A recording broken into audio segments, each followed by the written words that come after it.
जम्मू कश्मीर प्रदेश Congress committee के नायब सदर सुरिंदर सिंह चन्नी ने आज अवंतीपोरा के कंडीजाल इलाके में मकामी लोगों से मुलाकात की। इस दौरान लोगों ने उन्हें सैलाब के बायस दरपेश मसाइल और सड़क की खस्ताहाली से आगाह किया। दौरे के दौरान चन्नी ने इंतजामिया को सख्त तनकीद का निशाना बनाते हुए कहा, अगरचे ये इलाका हाईवे से कुछ ही दूरी पर वाक़ा है, लेकिन इसके बावजूद भी इसे नज़रअंदाज किया गया है, जिसकी वजह से मकामी आबादी बुनियादी सहूलियात जैसे राबिता सड़क, पीने की पानी और दीगर ज़रूरी सहूलियात से महरूम है। उन्होंने इंतजामिया से मुतालबा किया है कि इलाके के मसाइल पर पूरी तवज्जो दी जाए। बेसिकली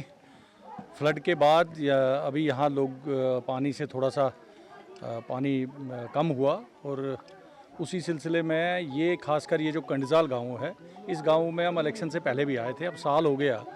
और इस साल के अंदर यहाँ पे जो बेसिक नीड थी इनकी, उसकी साम किसी ने नहीं ली, ना किसी ने देखा हुआ है। और एडमिनिस्ट्रेशन जो अवंतीपुरा की है, जिस तरह म्यूनसिपलिटी है या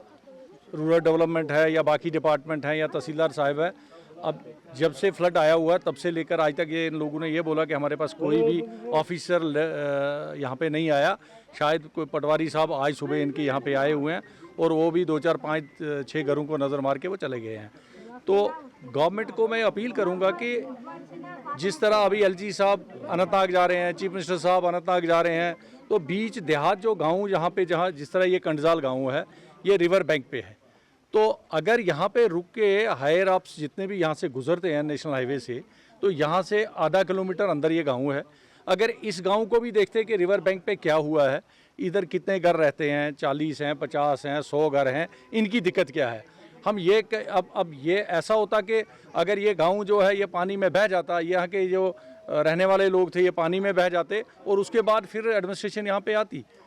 तो अफसोस की बात है कि एडमिनिस्ट्रेशन को यहाँ पे आना चाहिए और उनको यहाँ का एडिशनल डीसी साहब हो गए, मैं डीसी साहब से गुजारिश करूँगा कि सीनियर ऑफिसर यहाँ पे भेज के और देखें इनकी दिक्कतें बहुत हैं। ये कई दिहाइयों से ये अगर म्यूनसिपलिटी के अंदर ये गांव आता है तो म्यूनसिपल कमेटी का फ़र्ज़ बनता है कि इनका रोड बनाए, इनको पानी दे। अभी ये बारिश के पानी से और दरिया के पानी से गुजारा कर रहे हैं, उस पानी को ये अगर कल यहाँ पे कोई बीमारी ऐसी कॉलरा फैलता है, कोई बीमारी फैलती है, तो वो भी सरकार उसके लिए भी जिम्मेवार है। तो लिहाजा सरकार से मैं गुजारिश करूँगा कि जब भी ये आफत जो थी ये तो अल्लाह ताला की तरफ से थी और इसमें हम लोग कोई भी कुछ कर नहीं सकते, लेकिन ये आने से पहले जो इनकी लवाजमियत यहाँ पे हैं, जो इनकी ज़रूरियात हैं, एक गाँव को जहाँ पे गाँव बड़ा पुराना बसा हुआ है और इस गाँव को क्या क्या ज़रूरतें हैं वो तो कम से कम पूरी हों। मुझे किसी ने बोला कि स्कूल में ये जो यहाँ पे एक स्कूल है वहाँ पे एक टॉयलेट एक है और वहाँ पे टीचर साहिबान वही जाते हैं, बाकी जो बच्चियाँ वगैरह जाती हैं वो बाहर जाती हैं और उनके लिए टॉयलेट वहाँ पे नहीं है। तो ये अफसोस की बात है, एजुकेशन डिपार्टमेंट को वो देखना चाहिए। और यहाँ के ये तो मैं इनको अपील करूँगा आज कि फ़ौरन इस गांव का साम लें, इसकी एक सर्वे करें और इसकी सड़क है, इसका पानी है, इनके नलके हैं, इनमें पानी क्यों नहीं आता, राशन की दिक्कत है इनको। अब जब सड़क ही नहीं है तो ये लोग राशन कहाँ से लाएंगे। फूड एंड सप्लाईज़ को चाहिए था हफ्ते में, महीने में, जब वो वहाँ पे 4 दिन राशन बांटते हैं तो एक दिन के लिए यहाँ किसी भी ट्रॉली में किसी में ला के यहाँ इनका राशन यहाँ पे बांट दें, ये बेचारे कहाँ जाएंगे। तो मैं डीसी साहब से खासकर पुलवामा डीसी साहब से गुजारिश करूंगा कि एडिशनल डीसी साहब को एक हुक्म दें यहाँ पे, वो यहाँ पे टीम बना के भेजे और जो इनकी प्रॉब्लम्स हैं मैं उनको भी लिखूंगा कि यहाँ जो मैंने प्रॉब्लम्स देखी उसकी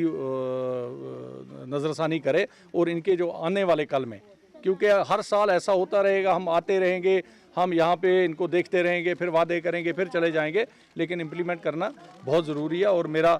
चीफ मिनिस्टर साहब से भी मिलने की मैं कोशिश करूंगा और जो इनके कमिश्नर साहिबान हैं उनसे भी बात करेंगे और कोशिश करेंगे कि इनके मसले मसाइल जो हैं वो हल हों।